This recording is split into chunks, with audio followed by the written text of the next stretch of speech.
Hi, my name is Bethany, and I'm autistic. Clearly, I can speak to you in this video, but during World Autism Awareness / Acceptance Week, I want to bring your attention to the many autistic people who cannot. One paper states that about 25% to 30% of autistic children are unable to use verbal language to communicate or are minimally verbal, that is, using less than 30 words. Other sources estimate that 40% of autistic people are considered non-speaking. That's a huge part of our community that I don't feel often gets very represented during things like World Autism Awareness / Acceptance Week, especially here on the internet. For search purposes, I've titled this severe or nonverbal autism. However, something I think that you should know is that autistic people who have been able to access communication other than speech have expressed that they prefer non-speaking rather than nonverbal. Nonverbal means without words. When you hear the word nonverbal, you have an immediate innate reaction of lowering your expectations and your view of the person in question.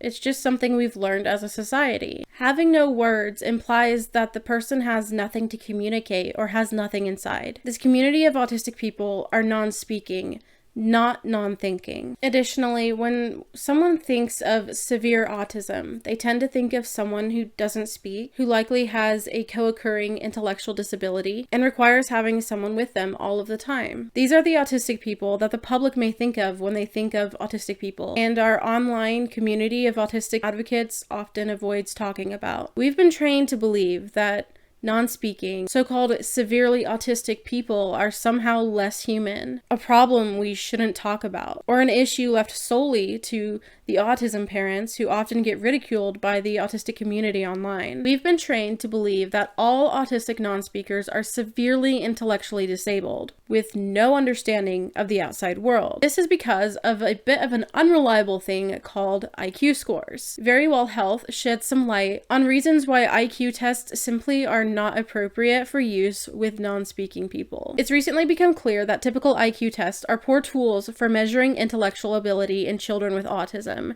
particularly when those children are nonverbal.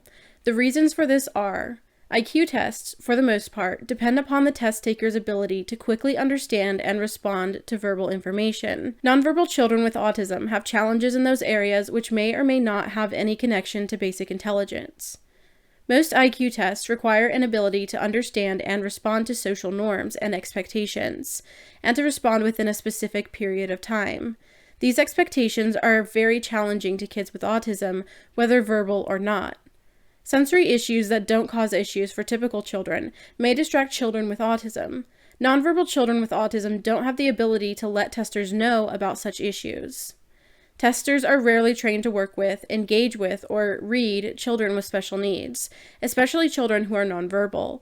If they can't engage the child, it is very unlikely that the child will present their highest level of ability. Even with co-occurring intellectual developmental disability, that doesn't mean that there's not anything there inside an autistic person or someone with IDD. These are deep-rooted ideas that make us assume that an IQ score can somehow determine someone's value or worth. Many autistic people who are speaking and don't need as much support might fall in the opposite type of pitfall, imagining that non-speakers are just like them, just mute. However, non-speakers face a lot of difficulties that go beyond what many autistic people with lower support needs experience. I think the autistic community has worked so hard to try to let the world know that autism can look different in different people, that they have accidentally began to completely silence the voices of those who cannot speak. They've erased the very people who need advocates on their side the most. Non-speakers tend to have apraxia of speech, or apraxia or dyspraxia in general. What this means is that their brain's motor commands aren't working the way that they're supposed to. In other words, something you might hear often is that there is a brain-body disconnect. This results in the inability to speak or only be able to speak a few words, saying words that sometimes someone means and sometimes they don't, saying things that don't make any sense, indicating wrong answers on assessments, etc. This has been a huge barrier for non-speakers because we rely on what we see from a person to be able to understand them. For many non-speakers, their outside actions and facial expressions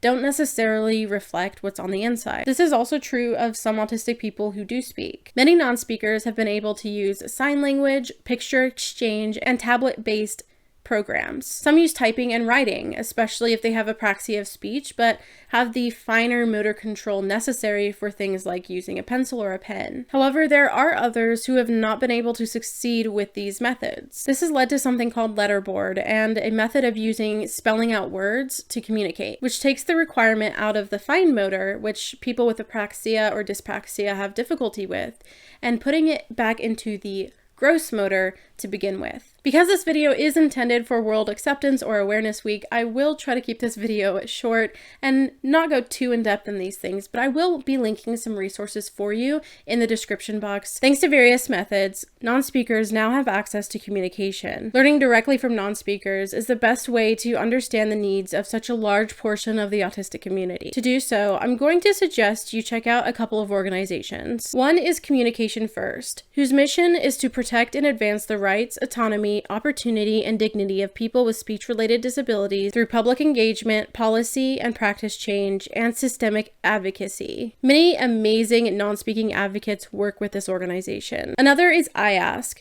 the International Association for Spelling as Communication. This is a fantastic resource for learning from non-speakers, as well as potentially getting access to communication for non-speakers, autistic or not, who have not been successful with other communication options. If you know someone who is in need of access to communication but does not have the funds, the National Autism Association has the Give a Voice program, which I will link to in the description box. There are also many non-speaking autistic advocates that you should check out, including the following: Ben B, who you can find on Facebook as Ben B, My Own Words, Reflections of a Non-Speaking Autistic.